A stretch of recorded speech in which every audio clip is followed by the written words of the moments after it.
¿Cómo está, hermosa comunidad? Gracia y paz de Dios. Hoy sí me corto el pelo, no se preocupen. Estaba escuchando una muchacha que decía que estaba muy saturada porque hacía muchas cosas en la iglesia, que estaba a cargo de 2 ministerios, que servía en la Grey, que hacía esto, que hacía aquello, que a veces se abrumaba por las sirviéndole al Señor, que porque eso era servir en la iglesia, que porque eso era servirle al Señor, que estaba a cargo de 2 ministerios, que mira, amado, todo eso es cultura de nosotros, todo eso es religión. En vez de estar haciendo activismo institucional, tenemos que cuidarnos mutuamente, tenemos que trabajar la identidad de ser familia, tenemos que detener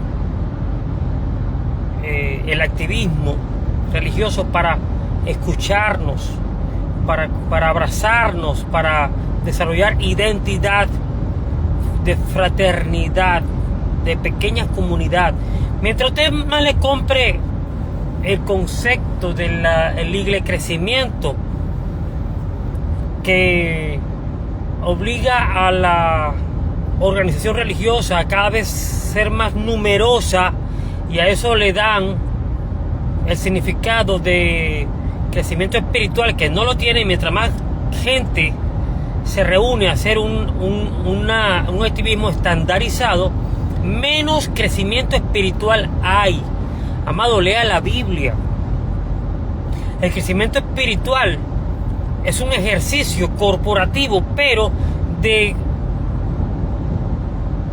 responsabilidad particular, de acciones particulares, de intercambios de servicios, don por don, de manifestar la palabra que todos los días asimilamos. El creyente que no manifiesta la palabra que vive no crece, se hace un profesional de la religión, se hace un profesional del activismo religioso, amado, no crece. No porque tú tengas mucha gente en tu organización religiosa yendo a escuchar el sermón de las 7 palabras. Oh my God. Eso significa que la iglesia se edificó. No. Es como que tú estés cansado de un ejercicio físico y te tomes un Gatorade o te tomes una bebida energizante. Puede hacerte sentir bien, puede quitarte un poco la sed, pero si no vas y te alimentas de proteína, de grasa animal, de carbohidratos saludables, de un buen ritmo de vida que involucre un balance completo en tu crecimiento espiritual, no hay un metabolismo correcto. Si el creyente no somete su hombre espiritual a la ruptura del músculo, es decir, a ese constante fragor, me gusta esa palabra, entre lo que vive como creyente, lo que asimila y come y se alimenta en la palabra, que todos los días el creyente tiene que ir y alimentarse y meditar y comerse al Señor en esa comunión diaria. Si esa dinámica no se cumple, yo sé que esto puede ser difícil de entender para la mentalidad del culto, la que tiene la mentalidad cultocéntrica, que creen que el culto es la iglesia, que no lo es, amado, no lo es. Está desnutrido espiritualmente, amado. Si el creyente no entra en ese fragor de saberse cuerpo del cuerpo de Cristo y luchar las batallas con sus hermanos de manera privada, cercana, fraterna, de bregar ese combate con el hermano que tiene una adicción, o la familia que tiene una necesidad, o llevar la carga de aquel que tiene una enfermedad íntimamente, Amado, ser iglesia no es más de 8 o 10 familias. Una iglesia verdaderamente responsable no es el que mucho abarca, multitudes metidos en un salón. No. Hacer una iglesia suficientemente diligente no toma más de 8, 10, 12 familias, donde cada familia se toma el tiempo necesario para alimentarse espiritualmente, lo suficiente para llenar sus depósitos espirituales, que cuando se congreguen se puedan exhortar mutuamente, se puedan sostener, ese sostenimiento.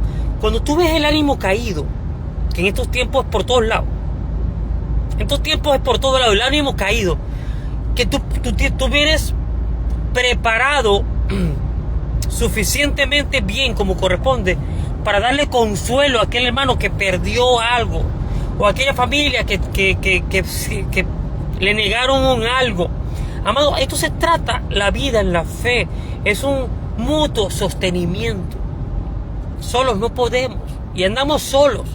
Usted cree que cuenta con lo que usted cree que es iglesia. No es iglesia, amado, una organización religiosa donde están gente linda, donde están gente que son genuinos de Dios, que aman al Señor, pero su pensamiento está preso de los paradigmas de la religión, y a la chiquita usted no cuenta con ellos, no cuenta. A la pequeñita, cuando usted sale del culto, usted está solo, usted anda por su cuenta. Sí, hay algo, vamos a orar por fulanito, ¿qué le pasó? No sé qué, tiene un problema, vamos a orar por él, vamos a visitarlo. No, amado, no es eso. Eso sucede porque no hemos entendido que ser iglesia es ser responsables unos de otros. Por eso que yo predico las 7 mutuas. ¿Qué son las 7 mutuas? Las 7 mutuas es la filosofía de Dios. Es el marco conceptual dentro del cual Dios diseñó su cuerpo, donde todos unos a otros a la verdad, unos sirven, otros edifican, otros predican, otros exhortan, otros bendicen, otros oran, otros parten el pan, otros se sostienen, y todos en mutua sujeción. Amado, esto de la mutua sujeción es un tema que es como echarle vinagre en los ojos a los líderes religiosos. El líder religioso, el que defiende su status quo, el que defiende su cargo, su soberbia espiritual porque tiene un cargo. Tú le hablas de la mutua sujeción y te reprenden, o sea, te ven como un demonio. Y eso es lo que la palabra manda. Y ambos dos, o sea, la sujeción es un todo con todo. Obviamente hay una doble honra a aquel que bien te sirve los bienes espirituales. Eso es otra cosa, que no es que aquel que te sirve los bienes espirituales nada más, quien bien te sirve los bienes espirituales. Y para tú poder discernir suficientemente la operatividad de un don hecho de manera correcta, tienes que cruzar las doctrinas, tienes que salir de esa estandarización de los grandes movimientos sociales, que para que una organización funcione sin tensión estandarizan las cosas. Entonces, por ejemplo, sujétese todo a uno que lleva el cargo. Eso es una estandarización institucional de la religión. Esto no es Biblia, amado. El fenómeno de la sujeción es un todos con todos, es multidireccionalmente, con doble honra a aquel que te sirve bien los bienes espirituales, y el que te sirve bien los bienes espirituales no se empodera de ti, no te reclama una fidelidad hacia sí mismo, no te demanda un cumplimiento tipo staff organizacional de su proyecto ministerial, que termina siendo una empresa. Así que, amados, toca entender la restauración de la casa de Dios. Restauración de la casa de Dios. Y salir de las filosofías de mercado que transculturalizaron la fe. Es decir, hicieron de la fe una cultura distinta, a volver a sentarnos en la mesa de comunión de santos. A que nos duela el hermano. Mire, uno está tan lejos de el reino de Dios, de cómo opera, que para uno ese sistema de check, se logró, salió bien, todo chévere, es solamente lo que gira alrededor del programa de las liturgias. Mire, eso es triste, ¿oyó? Que nosotros haciendo cosas para Dios menospreciamos la casa de Dios, a los de Dios, donde Dios realmente mora, donde mora, sobre quienes mora el Espíritu de Dios. Eso no cuenta para nosotros esforzarnos, trabajar, artesonar un sistema religioso que no es la casa de Dios. Los actos litúrgicos y los rituales no sé si me hago entender. Esto es tan difícil cuando esto te hace callo mental.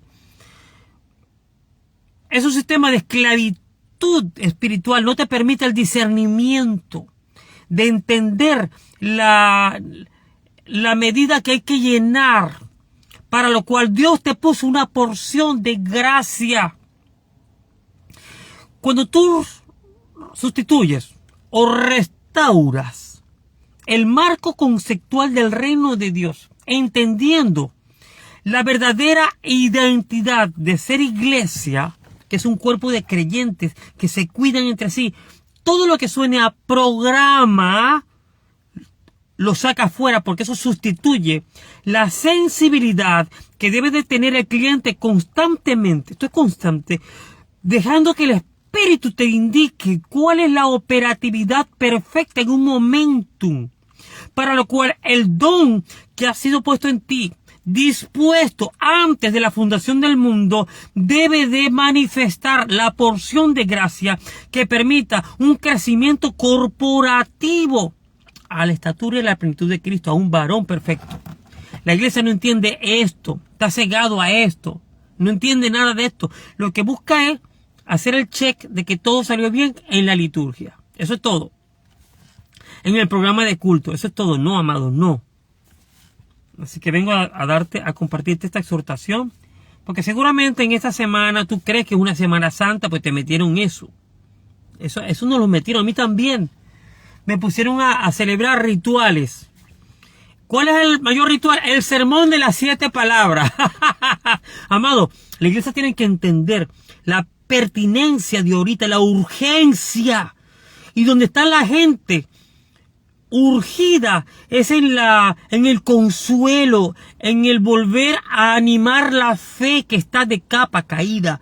Si te estoy soltando como dicen los rabacucos, los códigos ocultos a la mentalidad religiosa institucional que va a ir a escuchar un sermón de las 7 palabras. Amado, despierta. Despierta lo que la iglesia está pasando hoy día. Eso, tú no necesitas eso. Tienes 25 años escuchando lo mismo. Tú necesitas activarte como un ministro competente que no sabe ni cuál es tu don. Tú no entiendes cuál es tu don. Tú no sabes ni siquiera que eres responsable, que el cuerpo de Cristo necesita de tu porción. Porque el activismo religioso lo ocupa a todos. Son deidades espirituales idolátricas alrededor del cual nosotros damos vuelta así. El sermón de las 7 palabras. Explicarle a la gente por qué la Pascua no es un conejo. Amado, o sea, son guarderías. Debiendo ya ser guerreros espirituales. Que cuando usted hable el Espíritu por su boca, que la palabra que está constante y dinámica se haga carne en usted y usted sostenga a la grey, usted, sin cargo, sin títulos. Vamos a escuchar por qué la Pascua no es un conejo de huevo de colores de chocolate. Vamos a escuchar las 7 palabras de Jesús en el madero. No, amado, el pueblo está raquítico.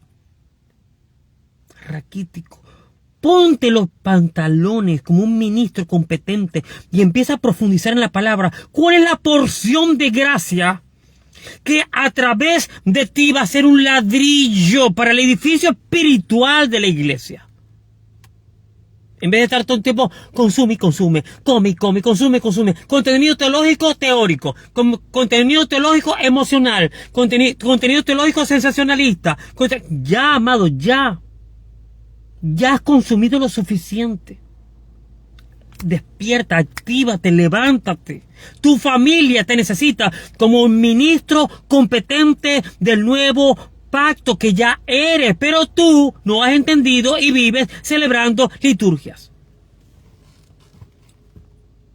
No, amado, eso no da crecimiento. La palabra lo dice, aquellos que aprenden, mas nunca crecen.